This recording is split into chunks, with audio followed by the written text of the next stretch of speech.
Lampstand, Apocrypha in the garden. I'm reading from the second book, which I'm calling Judith, and chapter 8 of Judith. Please forgive me for any words I'm saying incorrectly. Now, in those days, Judith heard about these things. She was the daughter of Merari, son of Ox, son of Yosef, son of Oziel, son of Elkiah, son of Ananias, son of Gideon, son of Raphael, son of Ahitub, son of Eliah, son of Hilkiah, son of Eliab, son of Nathaniel, son of Salamiel, son of Sarasadai, son of Israel. Her husband Manasseh, who belonged to her tribe and family, had died during the barley harvest, for as he stood overseeing those who were binding sheaves in the field, he was overcome by the burning heat and took to his bed and died in his town Bethulia. So they buried him with his ancestors in the field between Dothan and Balamon.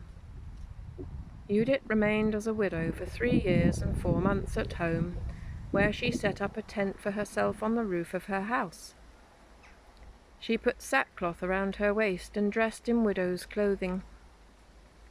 She fasted all the days of her widowhood, except the day before the Sabbath and the Sabbath itself, the day before the new moon and the day of the new moon, and the festivals and days of rejoicing of the house of Israel. She was beautiful in appearance, and was very lovely to behold. Her husband Manasseh had left her gold and silver, male and female slaves, livestock and fields, and she maintained this estate. No one spoke ill of her, for she feared God with great devotion. When Judith heard the harsh words spoken by the people against the ruler, because they were faint for lack of water, and when she heard that all Uzziah said to them, and how he promised them under oath to surrender the town to the Assyrians after 5 days, she sent her maid in charge of all she possessed to summon Uzziah and Shabri and Charmis, the elders of her town. They came to her, and she said to them, "Listen to me, rulers of the people of Bethulia. What you have said to the people today is not right. You have even sworn and pronounced this oath between God and you, promising to surrender the town to our enemies unless the Lord turns and helps us within so many days. Who are you to put God to the test today, and to set yourselves up in the place of God in human affairs? You are putting the Lord Almighty to the test, but you will never learn anything. You cannot plumb the depths of the human heart or understand the workings of the human mind.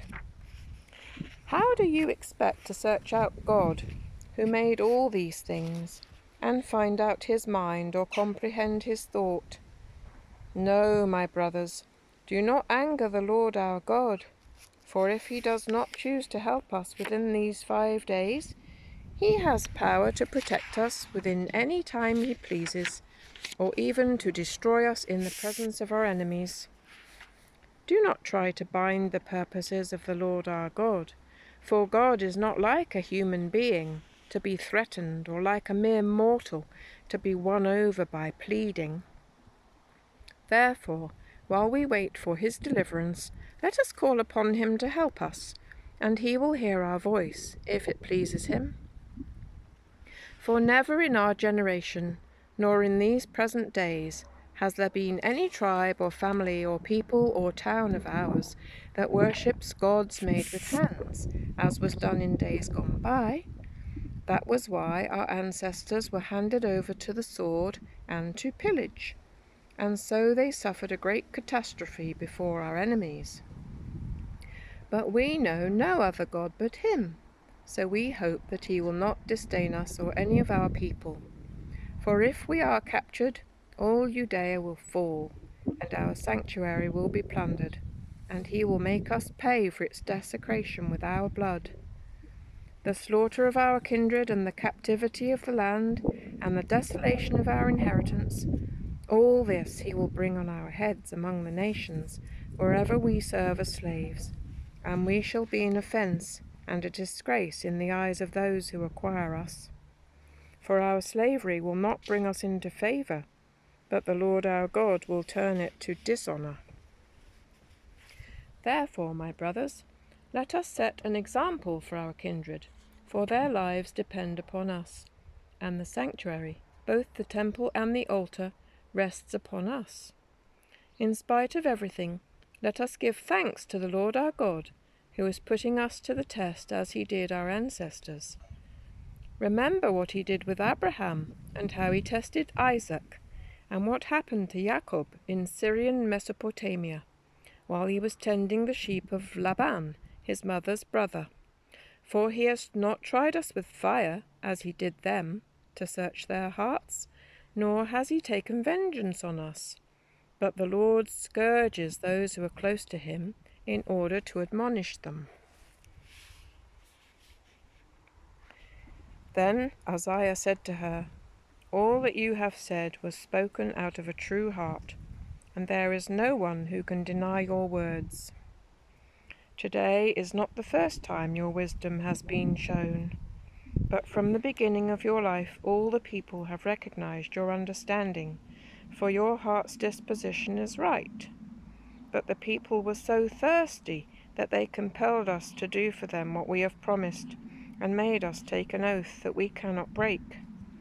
Now since you are a God-fearing woman, pray for us, so that the Lord may send us rain to fill our cisterns.